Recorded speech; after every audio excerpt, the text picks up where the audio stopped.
কালি জমে গেল, আমাদের বিবেকের মধ্যে তজ্ঞানের শ্যালকা জমে গেল।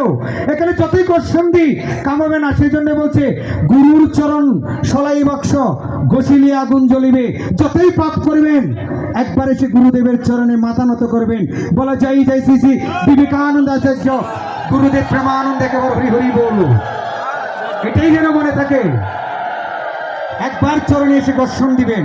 আমি এখানে এসে অনেক কিছু উপলব্ধি করছি, যেমন তুলসী বৃন্দা দেবীর আরতি হচ্ছে, সে সময় কিছু উপলব্ধি করছি, এবং গুরুদেবের স্তোত্র পাঠ হচ্ছে, সে সময় কিছু উপলব্ধি করছি। গুরুদেবের প্রশ্রয় একটা গীতাঞ্জলি পাঠ করছে আমার বাবাজি একজন এখানে বসে, এই যে উনি খুব কান্নাকাটি করছে। এই সময় একটা কিছু ফিলিংস করছি, একটা শীতল হাওয়া মহাপুরুষ কখন এসে ধরা দেয়। একটা ঠান্ডা শীতল হাওয়া আপনার গায়ের পাশে দিয়ে বসে যাবে, ঘুরে ঘুরে ঘুরে ঘুরে। সেই সময় বুঝতে পারবেন মহাপুরুষ জাগ্রত, তিনি জেগেছে, তিনি উঠেছে। মা বই মা বই মা বই শুভ শক্তির সমন্বয়ে পৃথিবীতে শান্তি ফিরে আসবে, অশুভ শক্তির বিনাশ ঘটবে। ভয় নেই বাবা, ভয় নেই। যেমন তার বাণীতে একটা লেখা আছে, মা বই তোমাদের ভয় নেই, আমি তোমাদের রক্ষা করার জন্য এই অনুষ্ঠানে তথা যেখানে যেখানে আমার ভক্ত শিষ্য আছে সেখানে আছে। একটা সুন্দর মন্দির করেছে আমার উজ্জ্বল বাবাজি, এবং আমি তাকে গ্রামবাসী সবাই মিলে একবারে আমি মন্দির দেখে আমার মন জুড়িয়ে গিয়েছে। সেখানে গুরুদেবের ছবিও দেখতে পেলাম। আপনারা প্রতি বছর অনুষ্ঠান করেন, আপনাদের সকলকে আমি সাধুবাদ জানাই।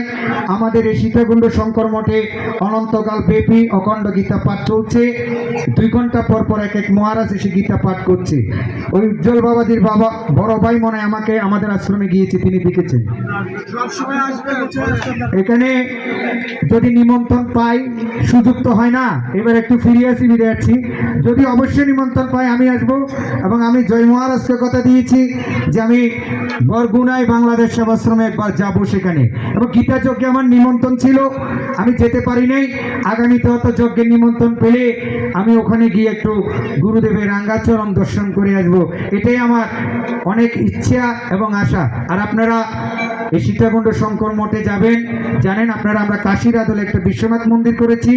এই বিশ্বনাথ মন্দির গোটা বাংলাদেশের মধ্যে একটা সৌন্দর্য মণ্ডিত একটা মন্দির হয়েছে, এবং কলিতীর্থ এই মহাচন্দ্রনাথ ধামে আমি কথা দিয়েছি আমার গোপাল বাবাজিকে, এবং আমার যে জগদীশ বাবাজি আছে তার ওনাকেও আমি কথা দিয়েছি। আগামীতে আমি আবার একটা ওনাদের সুন্দর একটা জায়গায় ক্যাম্প করে দেব, এবং ওনারা যে জায়গাটুকু লক্ষ্য করেছেন সেই জায়গায় আমি ওনাদেরকে একটা ক্যাম্প করে দেব।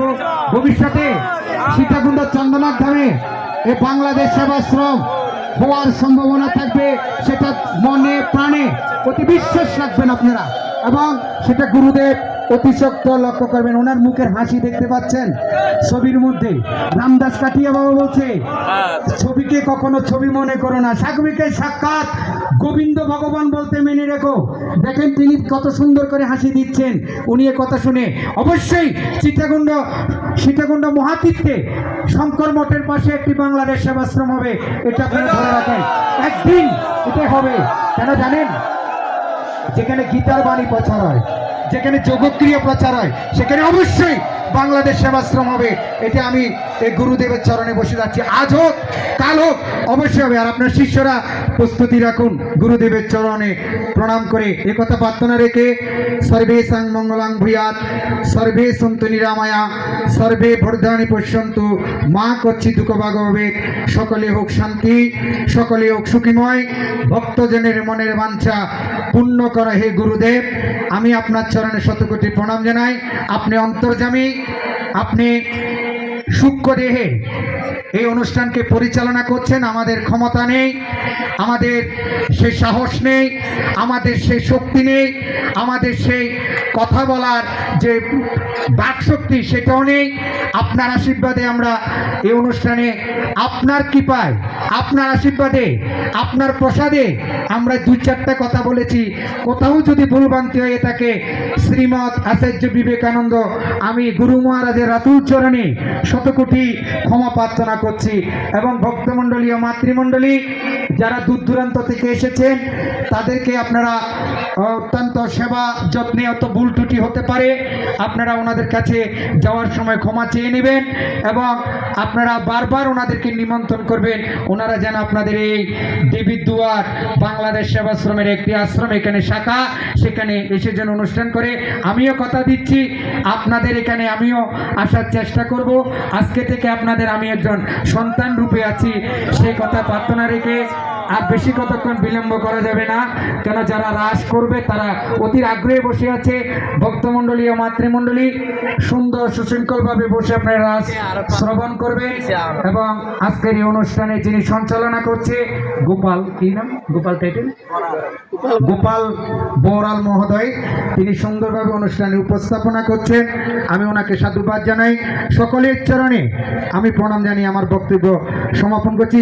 বলা যাই জয় শ্রী শ্রী শ্রীমৎ আচার্য বিবেকানন্দ গোস্বামী গুরু মহারাজ প্রেমানন্দে আনন্দে কেবল হরি হরি বলো।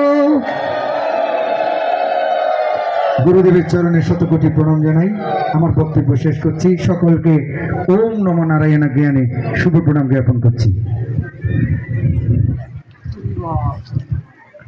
জয় রাধেশ্যাম। আমাদের সকলকে মানুষ হতে হবে, আমাদের মানবিক সত্তার বিকাশ ঘটাতে হবে, এটাই ধর্ম। কর্মের মধ্যেই ধর্মের প্রকাশ পায়। আপনারা আজকে উপলব্ধি করেছেন বাংলাদেশ সেবাশ্রম কুমিল্লাতে অনেকগুলো শাখা রয়েছে। গুরুদেব এই কুমিল্লা জেলায় শুভ আগমন উপলক্ষে 2 মাস ব্যাপী যে সতীর্থ মিলন মেলা হয়েছে, তারই কিন্তু আজকে সমাপ্ত। এই সমাপ্তর দিনে আজকে আপনারা অমৃত পেয়েছেন। আপনারা দেখেছেন যে এত বক্তা, এত আলোচক কিন্তু থাকে না। আমাদের এখনো অবশিষ্ট রয়েছে প্রায় 10 জন বক্তা, আমরা তাদেরকে দিতে পারিনি। তাদের কাছে আবারও ক্ষমা চেয়ে নিচ্ছি। এ পর্যায়ে আমরা রাস আরতি কীর্তন উপভোগ করব। আমরা গজেন্দ্র